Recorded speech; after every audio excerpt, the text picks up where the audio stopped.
I deleted that last one. It looks like a full moon tonight.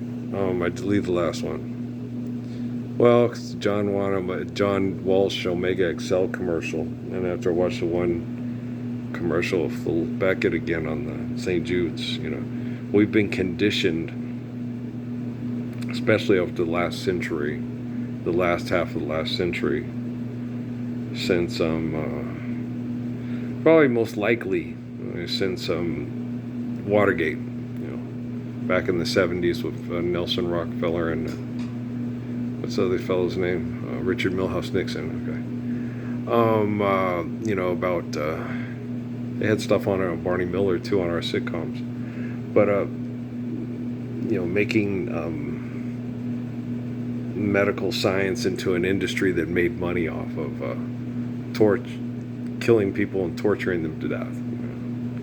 And it's something that we accept as a fact of life because we were getting better at our understanding of medical sciences and stuff. But when we started doing that, we started realizing that one of the main causes for us to have to get better at medical sciences was our own mechanized, aggressive, violent self-destruction. Like Thomas Edison said, today's nutritionist is tomorrow's physician, right? Because he was a fairly intelligent fellow, okay?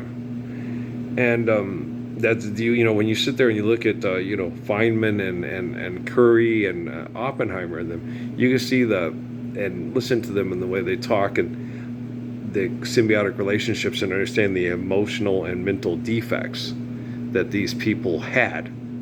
And some of them were much better than others. Like I think it was the name Ben Brom. He used to talk with Chita Krishnamurti and Jonas Salk. I enjoyed those conversations when I watched some of those. And but there were some people that were intelligent and compassionate enough to understand Krishnamurti.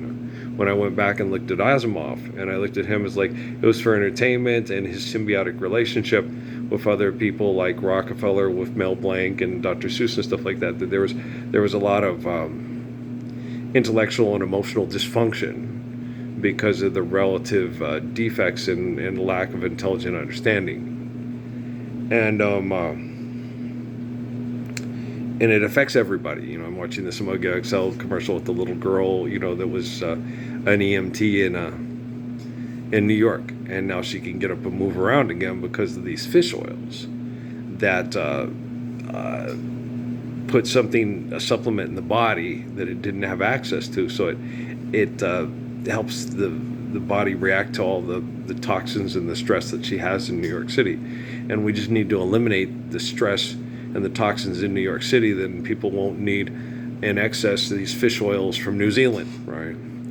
And the more you need stuff that's outside of that's extreme, radically different than a more pristine environment like in the New Zealand and then in New York, to help people survive their torture. She's too young. It's basically it's Tracy Chapman. Body's my old man's got a problem. Lives at the bottle. That's the way it is. But his body's too old for work. His body's too young, looking like his. Okay, so you know what I mean. So it's wrong.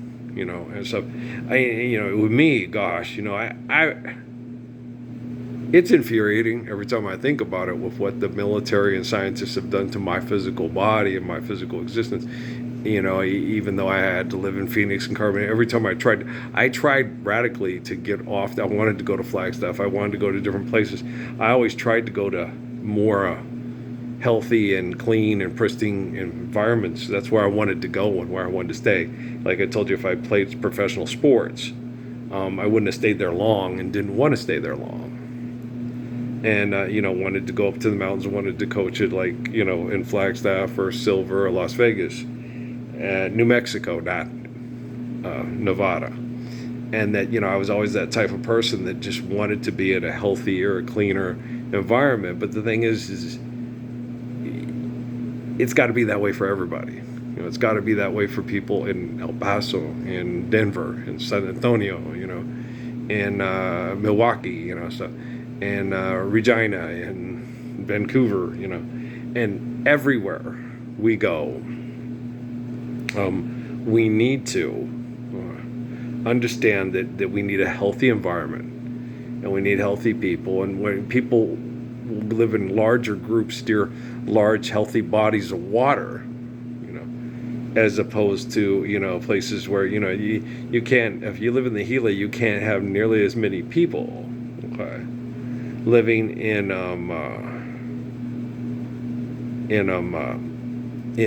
the Gila National Forest as you can in the Rio Grande River Valley, right? And so you just got to get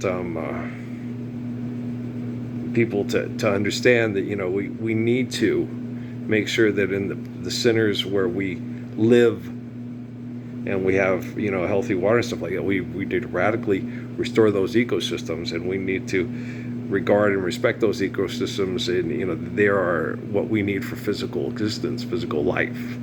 And so, we need to get to the sustainable wisdom of Proverbs to tweet.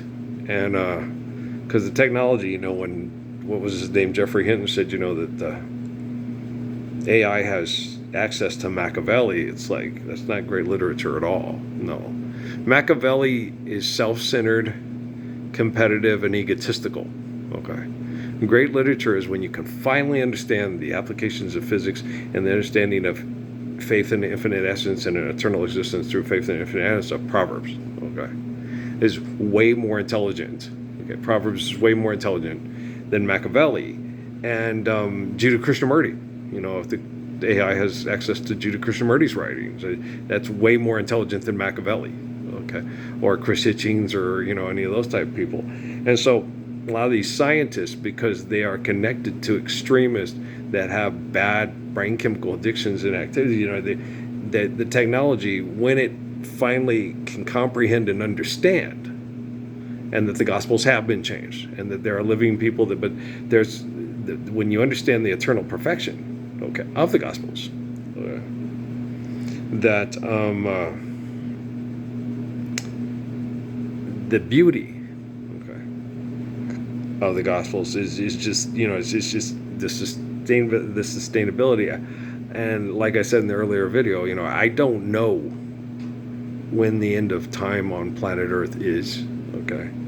And I know as far as what time we have left on this planet and how we can live on it, when we radically change, and forgive debt and trespass worldwide, okay? It's going to radically change, the planet, the ecosystem, and human relationships and stuff. And we don't need forced manipulation and genocide operations. What we need is people, like Muhammad said, you can't have any more women and children than you can lovingly care for. And so we need that type of eternal love and understanding. It's essential to human beings and the collective human